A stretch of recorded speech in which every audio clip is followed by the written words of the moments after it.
Mas aí eu queria que você falasse antes, um resumo, como é que foram essas suas passagens profissionais, né, que te levaram a chegar no Voicers, né? Eu vi que você teve uma Boa. carreira super extensa na IBM, né, trabalhou com cibersegurança, né? Porque quem vê a Lígia hoje no Voicers, né, pode falar, puxa, então ela fala sobre futurismo, sobre tendência, inovação, assim, tem muita gente falando sobre esses temas, né? Mas você tem uma extensa carreira trabalhando com tecnologia pesada, né? Então fala um pouco sobre isso. Bom, eu acho que segue o caminho aí do ideologismo, né? Eu sempre fui uma jovem assim, com idealismo muito grande, e eu queria muito, antes de seguir a carreira tecnológica, eu queria fazer coisas que fizessem sentido para mim. A primeira grande paixão foi eu queria seguir a carreira política. Eu queria trabalhar na administração pública, cheguei até a fazer alguns movimentos de movimento estudantil na época da faculdade, e aí vi que ia ter que ter muita base forte e sólida para uma menina tão idealista poder vencer nesse mundo político de política pública. Aquelas coisas que a vida te decide ao invés de você decidir. Eu tinha passado por uma situação muito, enfim, decepcionante dentro da Alesp, né, numa possibilidade de trabalho. E acabei falando, bom, acho que essa carreira pública não é para mim. Nessa hora o telefone toca.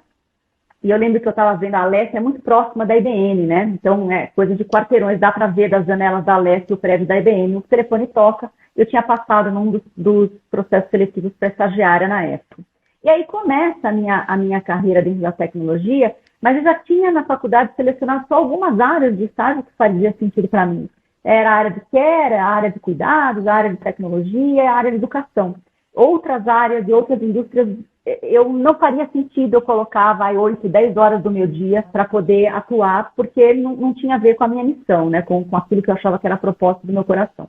Bom, começou a carreira lá, eu achei então que eu poderia setar o meu idealismo e falar, bom, você é uma grande executiva tem espaço de fala no mercado, e eu vou poder trazer toda essa parte humana que eu acho importante junto com a tecnológica. E foram 12 anos, né, até chegar às carreiras, aos pontos mais de comando, né, de head dentro da corporação. E a jornada foi interessante, porque à medida que eu fui tendo a possibilidade de entender que executivo executa, e muitas vezes, né, fica vivendo aquela camada bastante grande de coisas todos os dias, eu fui entendendo que era mais do que um idealismo, era uma ferramenta muito potente mesmo, você poder utilizar e verbalizar aquelas posições. Eu acho que foi aí que começou a nascer a minha vontade de juntar tudo aquilo que era a educação, né? Eu dava aulas em faculdades em paralelo, com uma posição executiva, com a possibilidade de exercitar outras coisas.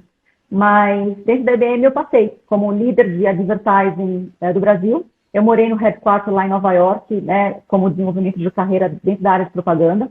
Eu voltei a assumir a área de cloud para marketing na América Latina, abrindo a unidade aqui no Brasil, enfim, na América Latina toda, mas com foco aqui no Brasil grande.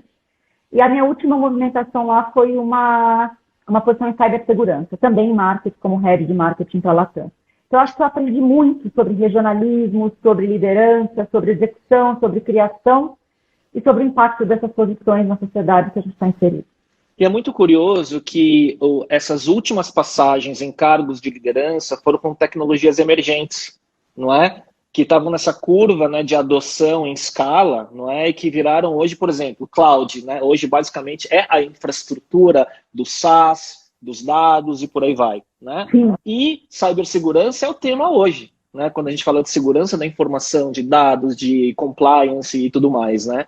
E daí, como foi esse clique, Lígia, de você, tendo vivido essa carreira carreira de tecnologia e educação, onde foi o clique de falar, puxa, eu vou ter o meu negócio, né? Eu vou fundar Voicers, eu vou seguir o meu propósito, enfim, como foi esse chamado que eu vejo em outros cenários, eu vejo muita gente com essas carreiras no cargo executivo, talvez na nossa geração, não vou falar de idade aqui, mas fazendo essas transições, né? De ter chegado num ponto e de conectar com o propósito e virar chave. E você virou a chave em tecnologia, né? Mas essa tecnologia encontrando com o desenvolvimento humano. Então, eu queria que você falasse como foi esse chamado, essa virada. Tem um desconforto, uma certa, né, apreensão no coração. O efeito do tal Black Mirror que a gente está falando aqui tanto hoje, era sempre que tinha o melhor das tecnologias sendo colocado nas mídias, nos vídeos, Hollywood, enfim, todos os filmes que a gente assiste, É sempre uma dicotomia de o melhor da tecnologia, que eu via que era possível, eu tinha muito acesso nos laboratórios ao redor do mundo, sempre com o pior do humano. Era aquele humano que tinha um emocional totalmente destruído, então era a raça humana depois de uma hecatombe nuclear, entendeu? E aí colocava aquela tecnologia, todos eles, o único vídeo, o único filme, a única narrativa que, para mim, coloca a tecnologia como base de exponencial da raça humana, daquela raça humana, é o Wakanda, do Pantera Negra, que é a base de uma sociedade super desenvolvida, eles terem uma tecnologia de ponta ali, enfim, ter encontrado uma potencial tecnologia. Mas todo o resto é essa dicotomia, melhor a tecnologia que o pior do humano. Era realmente desconforto no meu coração, porque a tecnologia é neutra, Léo. Ela tanto pode ser a maior liberdade e conexão da raça humana, como a maior escravidão e controle ever, né? De tudo aquilo que a gente já imaginou de escravidão. O que eu via na minha carreira?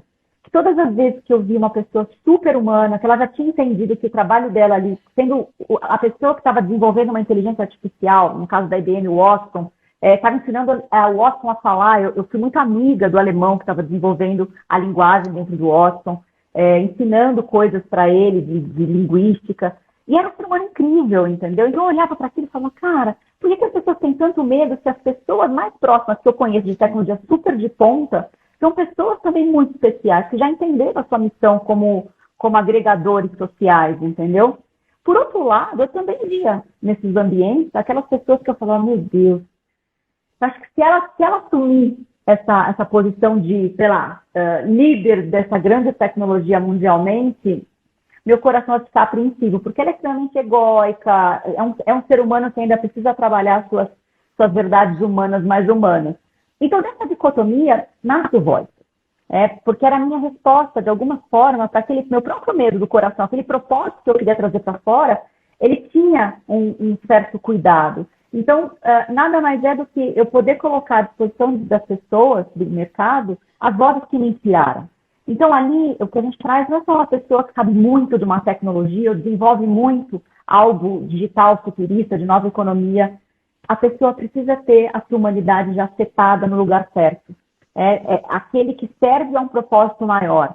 E aí, isso é o Voice. Ele nasce, ainda em paralelo à minha carreira executiva na época, e ele cresce o suficiente para eu poder fazer as migrações. Mas isso não quer dizer que, de repente, em algum futuro próximo ou não, eu recebo um convite de novo para voltar para as corporações e poder fazer liderança de novo, né, desse lugar potente humano, unindo as duas coisas. Acho que então, quer dizer, você não está afirmando categoricamente que é linear, né? Então, foi de carreira executiva para voicers e daí para transcender e se iluminar, por exemplo, né? Ele não está. Você cogita, né, essa ressignificação até possivelmente no mundo corporativo, se for o caso, não que você esteja afirmando, né?